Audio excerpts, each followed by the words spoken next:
भाइयों बहनों, एक ऐसी चर्चा है, पार्लियामेंट में चर्चा हुई, अगर हिंदुस्तान के राजनीतिक नेताओं को अपनी स्वार्थ निजी राजनीति से दूर का दिखता, ये ऐसा मौका था हम दुनिया में पाकिस्तान कैसे मानव अधिकार विरोधी है, पाकिस्तान कैसे माइनॉरिटी पर जुल्म करता है, पाकिस्तान में माइनॉरिटी की क्या दुर्दशा है, ये चित्र पूरी दुनिया में ले जाने का उत्तम अवसर था।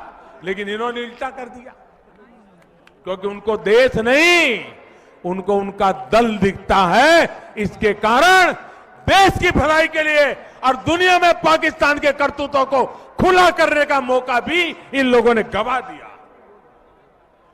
और मैंने पहले कहा, उस प्रकार से मैं दलित राजनीति करने वालों का दावा जो करते हैं उनसे पूछना चाहता हूं कि आप इतने वर्षों चुप क्यों थे? आपको इन दलितों की तकलीफ कभी क्यों नहीं दिखाई दी? आज जब इन दलितों के जीवन की सबसे बड़ी चिंता दूर करने का काम अगर मोदी सरकार कर रही है, तो फिर आपके पेट में चूहे क्यों दौड़ रहे हैं?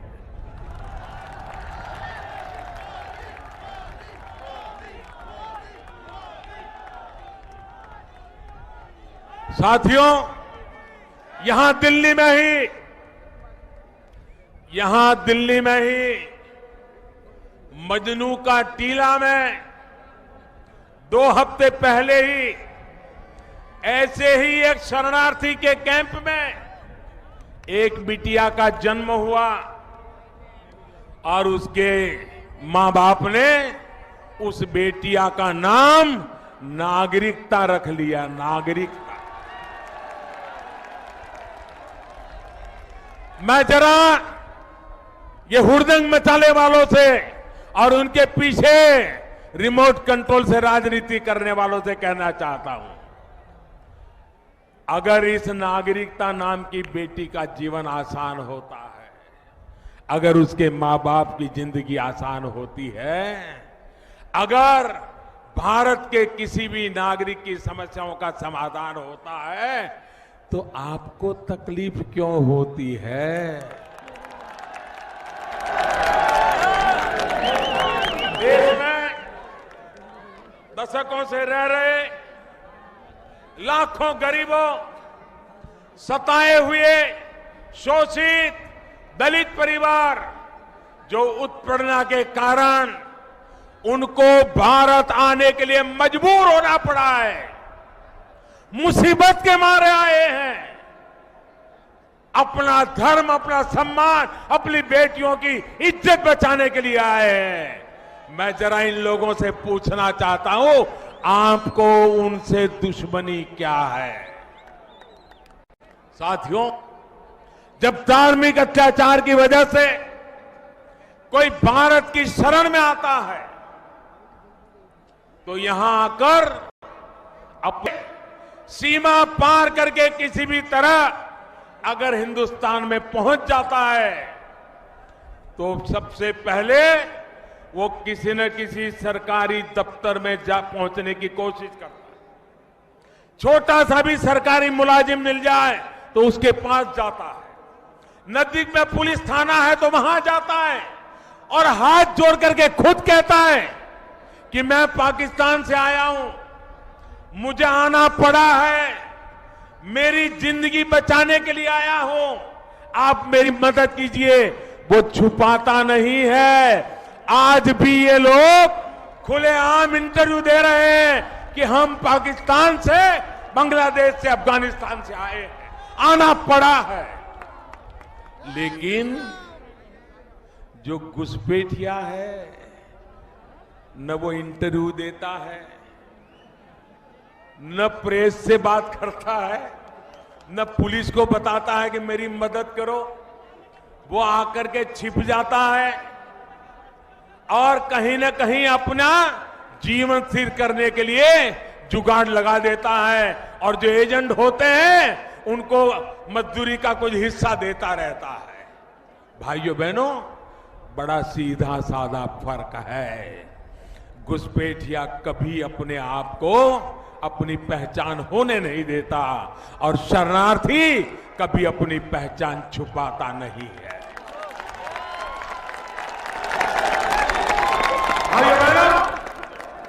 ऐसे बहुत से घुसपैठियों ने आज बाहर निकलकर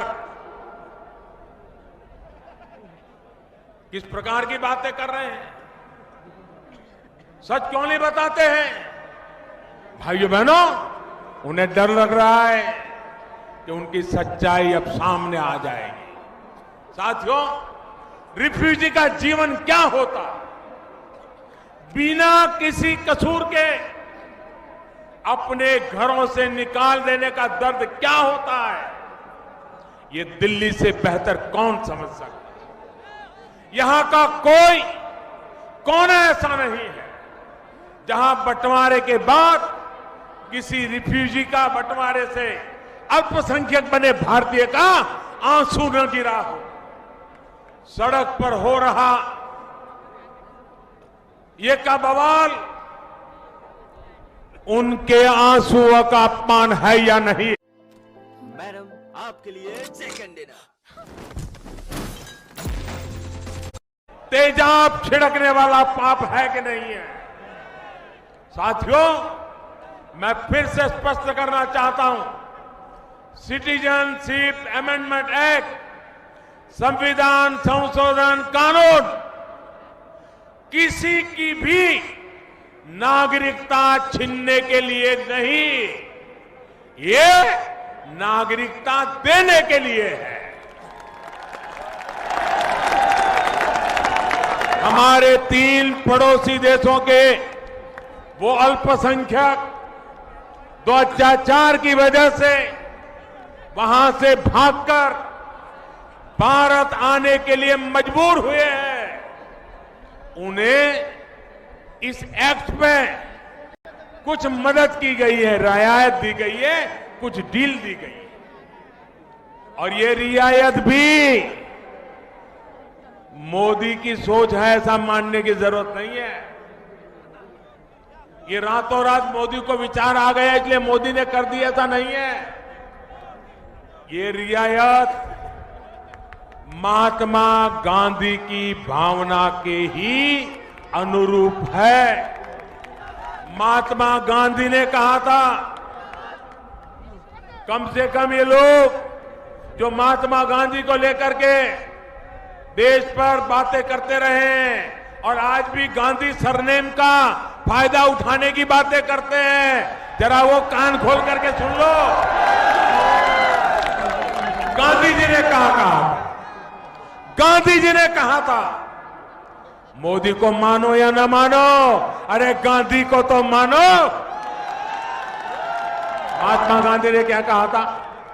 महात्मा गांधी जी ने कहा था कि पाकिस्तान में रहने वाले हिंदू और सिख साथियों को जब लगे कि उन्हें भारत आना चाहिए तो उनका स्वागत है। ये मैं नहीं कह रहा हूं, पूज्य महात्मा गांधी कह रहे हैं। भाइयों बहनों, ये छूट, ये रियायत तब की भारत की सरकार के वादे के मुताबिक है, जो बंटवारे के कारण उस समय अल्पसंख्यक बने करोड़ों भारतीयों के साथ आज से 70 साल पहले जो वादा किया गया था, उस वादे को हम निभा रहे हैं। भाइयों और बहनों, आज जब भारतीय जनता पार्टी के नेतृत्व में एनडीए सरकार इसी दशकों पुराने वायदे को पूरा कर रही है, तो फिर उसका विरोध क्यों किया जा रहा है? ये वादे तो आपने किए थे, आपको वादा करने में आपकी राजनीति आड़े आने लगी, आप लोग नहीं कर पाए, हमने वादा निभाया है। अब ये कह रहे हैं कि पाकिस्तान के सभी नागरिक को रियायत दो। ये राजनीतिक दल अब अवैध घुसपैठ करने वालों और अपनी आस्था की वजह से सता हुए शरणार्थियों में कोई भेद ही नहीं करते। मैंने कहा बड़ा भेद साफ है। एक खुल करके कहता है कि मैं पाकिस्तान से आया हूं। याद करिए वैशाली गणराज्य, ये अपने आप में लोकतंत्र की आधारशिला रखने वाला प्रारंभिक गणराज्यों में से एक है। और इसीलिए आदरणीय प्रधानमंत्री जी ने G20 समिट के दौरान इस बात को पूरी मजबूती के साथ कहा था कि भारत दुनिया का सबसे बड़ा लोकतंत्र ही नहीं, बल्कि भारत लोकतंत्र की जननी भी है। यह भी प्रधानमंत्री मोदी जी ने इसलिए कहा क्योंकि लोकतंत्र के बारे में अगर किसी को जानना है तो उसको भारत से सीखना होगा। ये सिक्के भारत की उस विरासत के प्रतीक हैं, भारत की उस धरोहर के प्रतीक हैं जिसको भारत और भारतीयता पर, भारत की सनातन परंपरा पर, जिसने जियो और जीने दो पर विश्वास किया, और दुनिया की कौन से ऐसी जाति, मत, मजहब, संप्रदाय है जिसको उसकी विपत्ति के समय हम भारतीयों ने शरण देकर के फलने फूलने आगे बढ़ने के लिए अवसर न दिया हो। दुनिया के अंदर क्या कोई और देश है, कोई अन्य मत, मजहब या संप्रदाय है जो इस बात की घोषणा करता हो कि अयम निज परोवेति गणना लघु चेतसाम उदार चरितानाम तो वसुधैव कुटुंबकम। ये केवल भारत ही इसकी घोषणा कर सकता है, दुनिया में कोई दूसरा नहीं कर सकता है। ये भारतवर्ष जिसमें वर्तमान का भारत भी है, पाकिस्तान भी है, बांग्लादेश भी है, ये बृहत्तर भारत, यही बृहत्तर भारत, यही भारतीयों का देश है। लोगों को आपत्ति हो सकती होगी क्योंकि इस आपत्ति के बहुत सारे कारण हैं। याद करिए बहुत सारे पश्चिमी विद्वानों ने हमेशा इस बात को माना है और इस बात को बार बार कहते रहे हैं कि भारत एक इकाई नहीं थी। वे अपने आप के विद्वान कहते हैं, लेकिन उनके द्वारा लगातार ये साजिश और दुष्प्रचार किया जाता रहा। 1947 में देश उसका भुक्तभोगी बना था, जब भारत के दो अभिन्न हिस्से भारत से अलग कर दिए गए थे। वे भारत के अंदर जो ब्रिटिशर की साजिश थी कि भारत एक इकाई नहीं, वे अलग अलग भागों में उसको विभाजित करना चाहते थे। उनकी मंशा थी अपने आप को दिखाने के लिए कि हम ही शासन कर सकते हैं, इनको शासन करना नहीं आता, और वे भारत को उस दिश से कमजोर करने के लिए उन्होंने उस समय जो साजिशें रची, लेकिन इस भारत ने उस समय भी उसका जोरदार प्रतिकार किया। याद करिए ना, भारत कब एक नहीं था। जब भारतीय मनीषा इस बात का उद्घोष करती है उत्तरम यत् समुद्रस्य हिमाद्रेस्यैव दक्षिणम वर्षम तद भारतम नाम भारती तत्र संतति। आप याद करिए ना,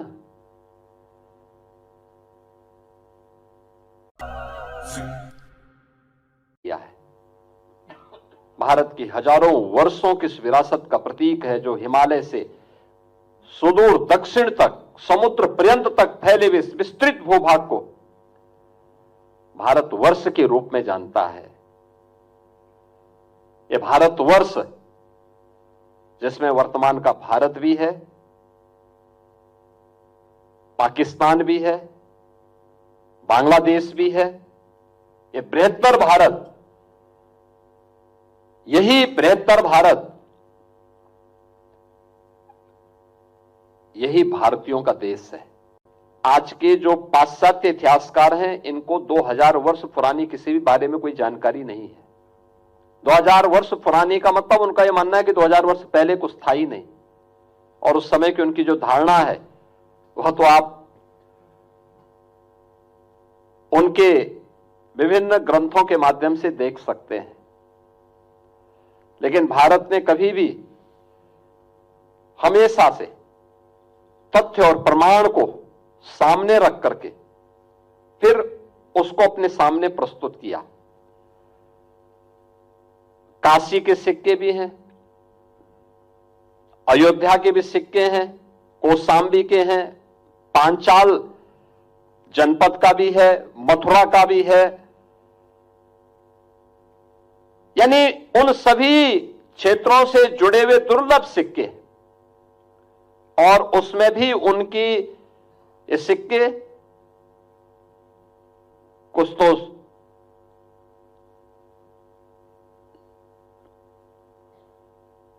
तांबे के हैं, कुछ चांदी से जुड़े चांदी के हैं, कुछ अन्य मिक्स धातु से भी बने हुए हैं। इन सिक्कों से हमें उस समय की मापक पद्धति के बारे में भी और उस समय के इतिहास को समझने, उस समय की भौगोलिक, सामाजिक और आर्थिक परिस्थितियों के बारे में भी जानने का एक बहुत बड़ा अवसर प्राप्त होता है। आप याद करिए ना, इतनी भारी विरासत आज भी पश्चिम में मानने को तैयार नहीं। आज भी वे मानते हैं कि दुनिया को लोकतंत्र उन्होंने दिया, जबकि इससे बड़ा सफेद झूठ दूसरा नहीं हो सकता। याद करिए वैशाली